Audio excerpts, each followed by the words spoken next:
What's up, home team? Peace and blessings to you all out there, man. It's your boy Quan, and look, I'm back at you with another one. If you're just tuning into my channel, Life with Quan, for the first time, man, do me a favor and hit that subscribe button, man. I appreciate the support, and we on the way up, man. We taking this journey to the top, you know?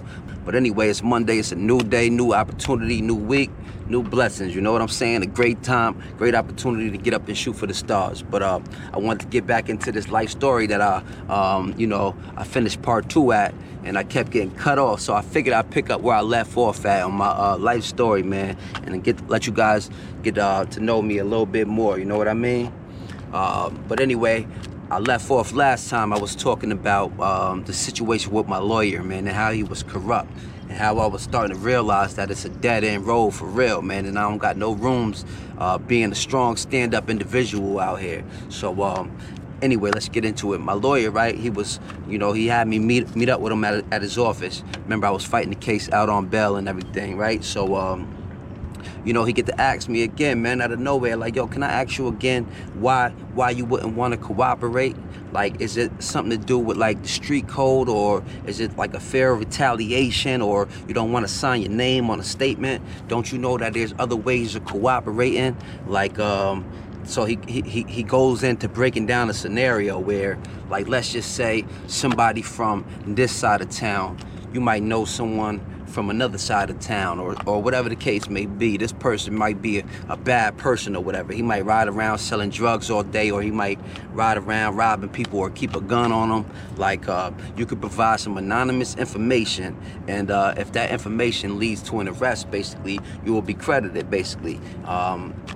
So in a sense, basically saying, like, give some information up and you can stay out here, man. You know what I mean? We could kind of wipe your case under the rug and all that. You know what I mean? So I don't know if he thought that, like, that was like a great opportunity for me to look into, when I know how messed up and grimy the streets is, man. Because trust me, man, most of these people out here, they gonna act like they live by this no talking, no telling, street code type of deal, right? But when the time come and the shit hit the fan, man, and they in a tough situation, these people, it's survival of the fittest out here, man, and people are gonna do what they gotta do for themselves, and you gotta understand that if you out here living that lifestyle. But me personally, right, I always been the type of person to where I gotta stand on, I gotta lay in the bed that I made, man. I gotta stand on whatever I brung my way. So that's just me. I like to take accountability, and I like to deal with the consequences. That allows me to continue to walk with my head high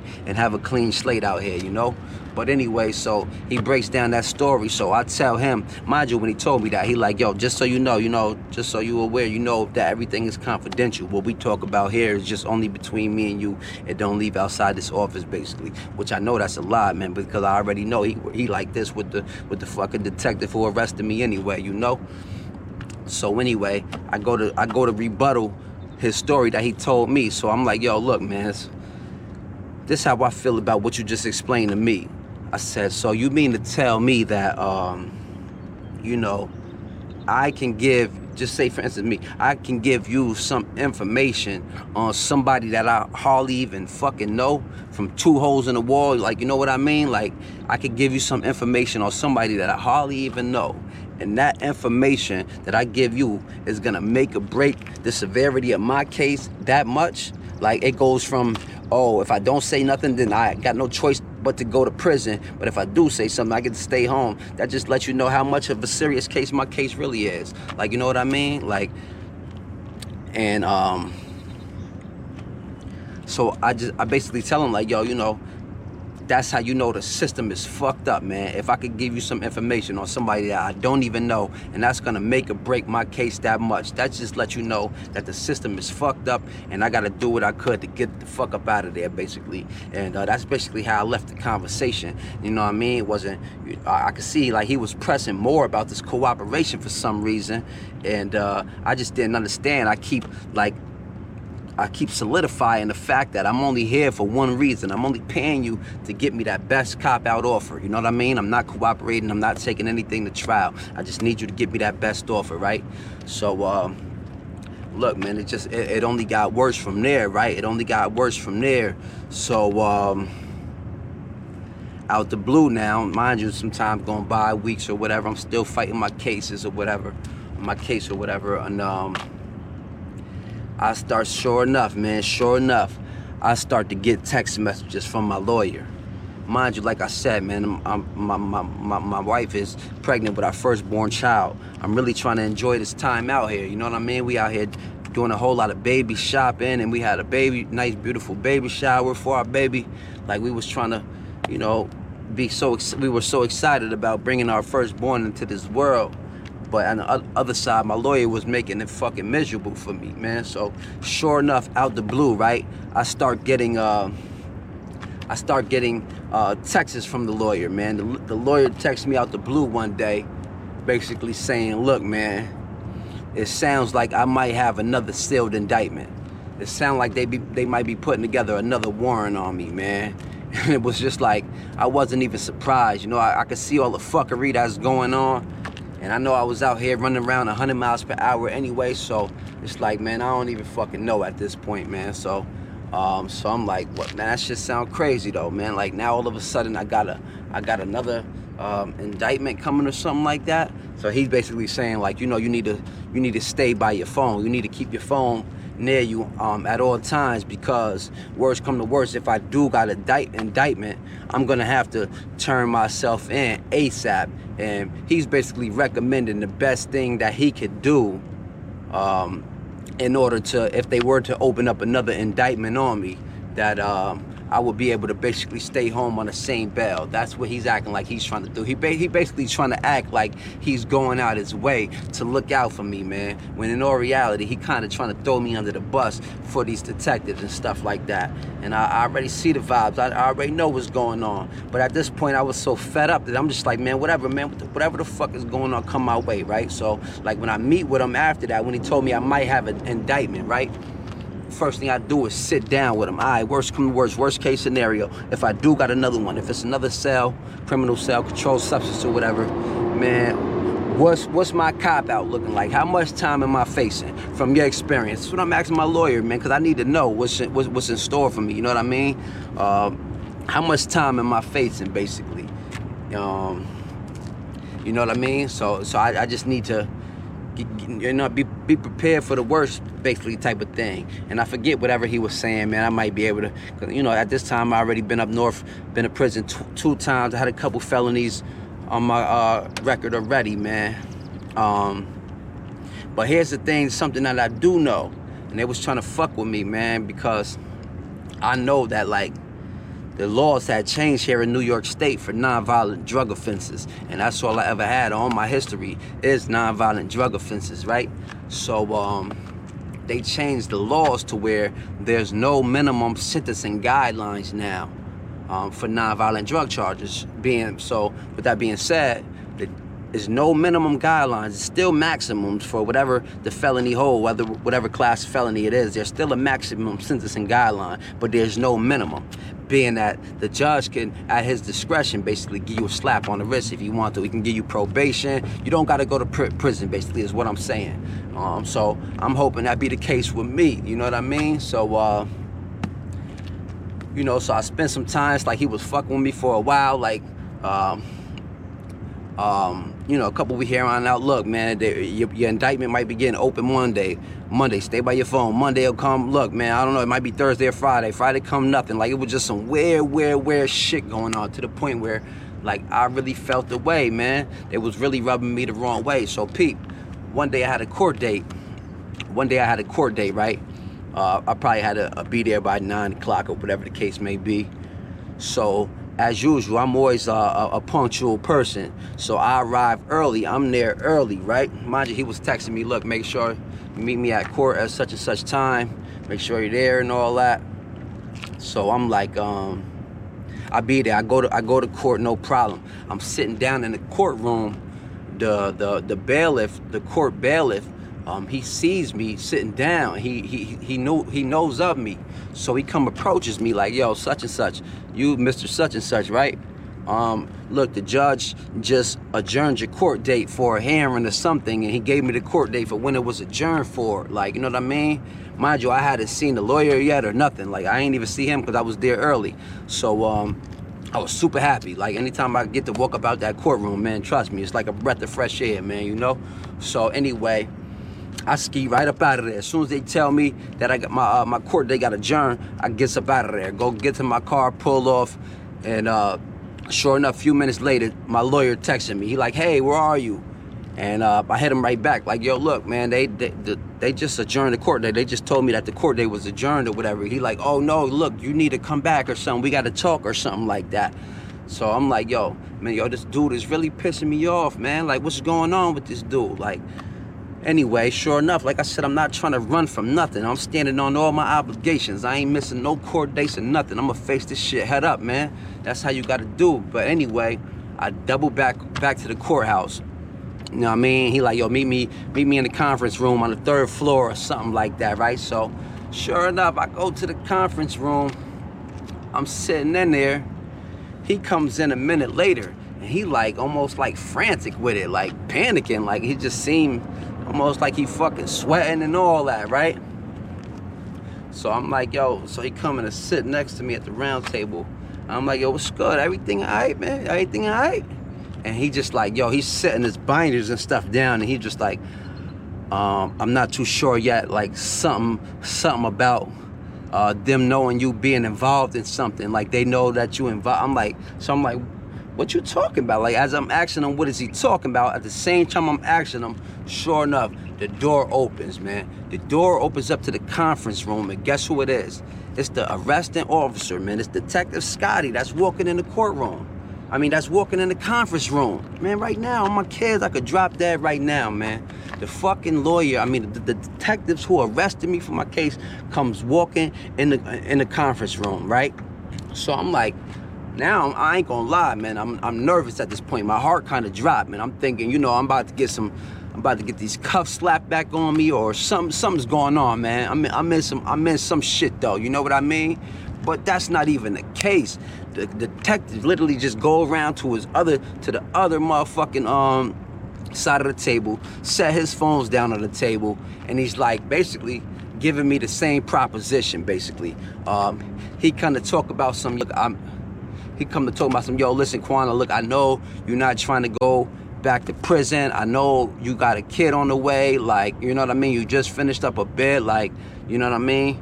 What can we do here? Look, I'm telling you, people that you know, he telling me again, reiterating, call my phone, text me. I get anonymous calls all throughout the day, like all that, and people get credited for the information they give me, like, you know what I mean? And I tell you, man, look, remember I told you guys, I'm not like no arrogant, like no asshole, no rude person or none of that. I always know how to keep my composure. But it was at such a passionate time in my life, man. And I was so emotional dealing with all the things I was going through at the time, right? That I kind of flipped on both of them. Like my lawyer seen my body language at the table. He low key, no lie, he low key tried to nudge my leg under the table, like to get me to relax or to get me to follow through with what the detective is offering or something like that. Like, so when he did that, I looked at him too. I looked at the detective. I swear to my kids, man, I got up from the table and I'm like, yo, listen, I don't know what you talking about, and I don't know what you talking about that they got me involved, and they know I'm involved in something or whatnot. But if you guys got anything on me, I'm here right now. You know, I ain't missed not one court date, and I won't miss another court date. I won't miss no court date. So if you guys got anything on me, then I'm here right now, man. But if not, man, with all due respect, man, my wife waiting outside. I gotta go, man. I gotta go. No lie, I got up and I left from the table just like that, man, and walked off on them. So, you know, I kind of knew that it was just them trying to get me to work. They ain't really had it. So now I don't trust nothing that they said. They keep talking about this. I might have another indictment and all this other shit. I feel like this is all them trying to just play this, like they fishing, man. They fishing for bait, knowing that I don't want to go to jail. They think they might have an easy pick, like, and they know that I'm involved with some good dudes to where they know they could get some credible information about me if that was the case, man. But that'll never be the case with nobody like me. You know what I'm saying? So anyway, man, long story short, come to find out somewhere down the line, sometime days, weeks or something after that, he eventually ends up telling me, look, it's official. Now all of a sudden it's official. I do got another indictment now. In fact, it's gonna get open Monday morning. He said it's gonna get opened up Monday morning, right? And that's what he want me to do, because he's trying to make it happen to where I could stay out here on the same bail that I'm on. And so the judge won't revoke my bail, basically. He's like, yo, listen, I want you to turn yourself in. He tells me he wants me to turn myself in to the Division 2 police precinct in Albany early as possible, like 6 o'clock, 7 o'clock Monday morning, man. He want me to be there, and this is gonna look the best for my behalf in order to, stay home and fight this case or this new case or whatever I got.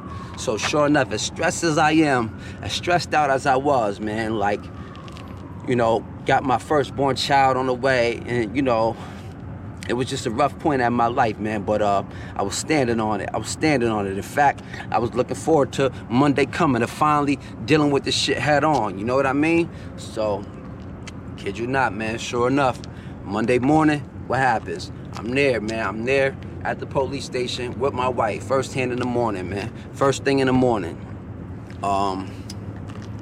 Walks into the police station, telling my name. I'm like, listen, such and such, my name is such and such. My lawyer told me to come here, man. Apparently I got a warrant, an indictment that's being opened today. They pulling up my name, they pulling up the records, right? This is what they telling me on my kids, man. I swear to my kids' life, I would not lie to you guys. They telling me, look, man, we don't see nothing in the system about no warrant for you.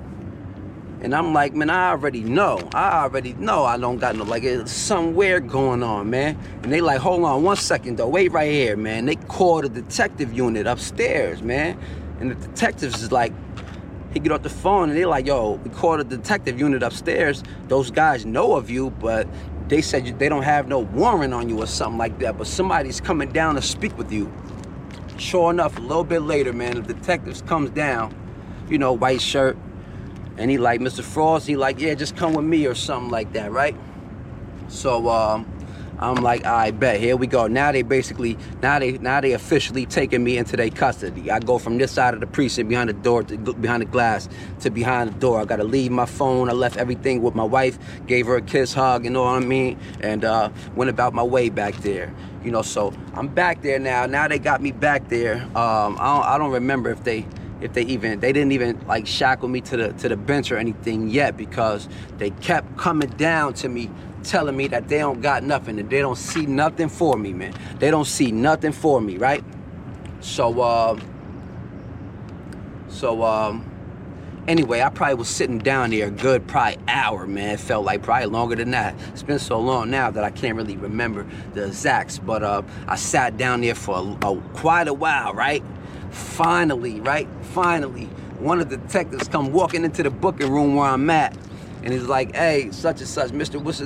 Such and Such, and he just got a bullshit piece of paper in his hand. Don't even show me a none. He just like come in the doorway and like, hey, look, yeah, we found it. We do got a warrant on you or something like that. Like, man, I can't even begin to express how I was feeling, man. How corrupt, how some twisted shit going on, right? And in my mind, this whole time, all I was thinking about at this point was, I need to sue this lawyer, man. I need to sue this lawyer. But the fucked up part about it is, I was tapped out, man. I was doing bad financially. You know what I mean? I was out here on bail, still hustling and moving just to provide for my kid before I left, and just to pay my lawyer off and stuff like that. I was trying to set myself up to get ready to go do a bid, so I was buying a whole bunch of canned food for my packages so I could take care of myself and things like that.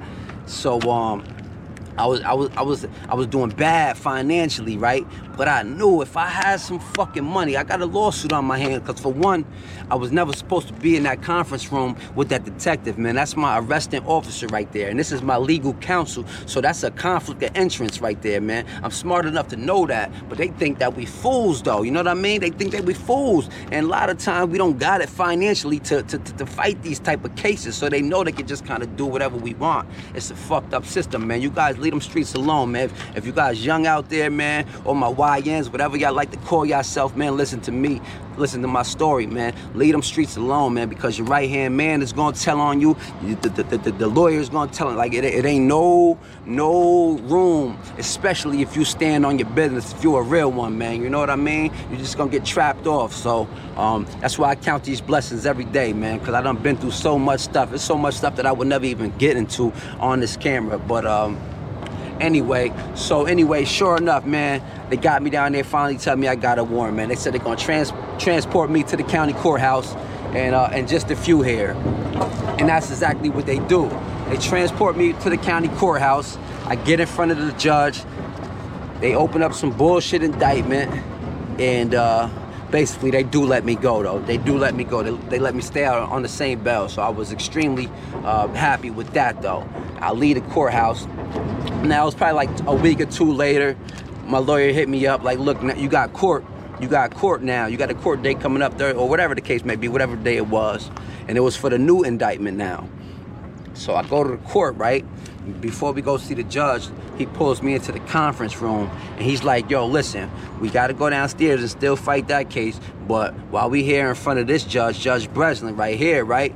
If we go in here and you hear anything that got a 2 on it, like, you know what I mean?